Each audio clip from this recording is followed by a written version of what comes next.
வெளிப்படுத்துதல் வசனம் வசனமாக 7 சபைகள். February 2. சாத்தானுடைய சிங்காசனம். உன் கிரியைகளையும் சாத்தானுடைய சிங்காசனமாயிருக்கிற இடத்தில் நீ குடி இருக்கிறதையும் நீ என் நாமத்தை பற்றி கொண்டிருக்கிறதையும் சாத்தான் குடிகொண்டிருக்கிற இடத்திலே உங்களுக்குள்ளே எனக்கு உண்மையுள்ள சாட்சியான அந்திப்பா என்பவன் கொல்லப்பட்ட நாட்களிலும் என்னை பற்றும் விசுவாசத்தை நீ மறுதலியாமல் இருக்கிறதையும் அறிந்திருக்கிறேன். வெளிப்படுத்துதல் 2 வசனம் 13.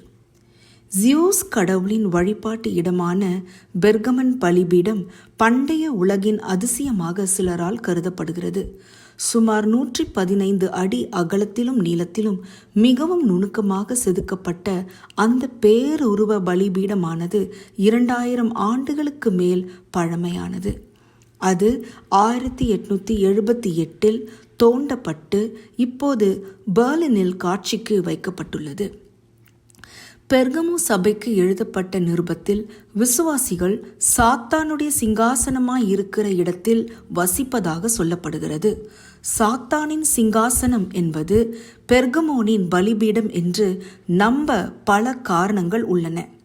பெர்கமு ஆசியா மைனரின் வழிபாட்டு தலைநகரமாகவும் ரோமானிய பேரரசர் வழிபாட்டு மையமாகவும் இருந்தது. வெளிப்படுத்துதலை யோவான் எழுதிய சமயத்தில் பேரரசர் டொமிஷியனை வணங்காததற்காக கிறிஸ்துவர்கள் துன்புறுத்தப்பட்டார்கள். மேலும் பெர்கமுவில் சிற்றின்ப பழக்கங்கள் நிறைந்த அஞ்ஞான கோவில்கள் பல இருந்தன. ஆனாலும் அங்கிருந்த பலிபீடத்தை சுட்டி காட்டி பேசுவது சபை வரலாற்றில் கிபி 313 முதல் 538 வரை காணப்பட்ட மிகப்பெரிய ஆவிக்குரிய பிரச்சினைக்கு அடையாளமாக இருக்கிறது. கான்ஸ்டன்டீன் பேரரசன் மனம் மாறியதாக கருதப்பட்ட காலத்திலிருந்து அந்த பிரச்சினை தொடங்கியது. அந்த சபைக்கு யோவான் எழுதிய நிருபத்தில் உண்மையுள்ள சாட்சியாக அந்திப்பா கொல்லப்பட்டதாக சொல்லப்பட்டுள்ளது. ஆனாலும் அந்த சபை சுட்டி காட்டுகிற சபை வரலாற்றில் கிறிஸ்துவர்களுக்கு எதிரான உபத்திரவம் முடிவடைந்திருந்தது. பெர்கமு நகரத்தின் கொடிய அஞ்ஞான ஆவியானது கிறிஸ்துவ சபைக்குள் பொய்யான கோட்பாடுகள் நுழைவதற்கான செல்வாக்கை செலுத்தியது. பெர்ஷியனான கோரோசியிடம் பண்டைய பாபிலோன் விழுந்தபோது அங்கிருந்த பூசாரிகள் பெர்கமு நகரத்திற்கு தப்பி ஓடியதாக சிலர் நம்புகிறார்கள்.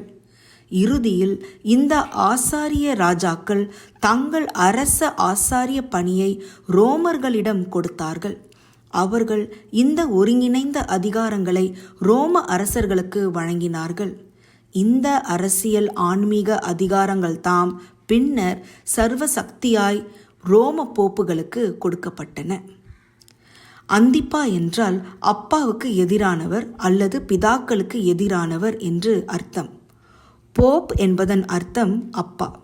எனவே அந்திப்பா என்பவர் யோவானின் நாளில் இரத்த சாட்சியாக கொல்லப்பட்டவர் மட்டுமல்ல, அவர் அப்பாவிற்கு எதிராக நின்றவர்களுக்கு, அதாவது சபை வரலாற்றின் அந்த காலகட்டத்தில் போப்புகளையும் தவறான வழி நடத்தின சபை தலைவர்களையும் எதிர்த்தவர்களுக்கு அடையாளமாக இருந்தார்.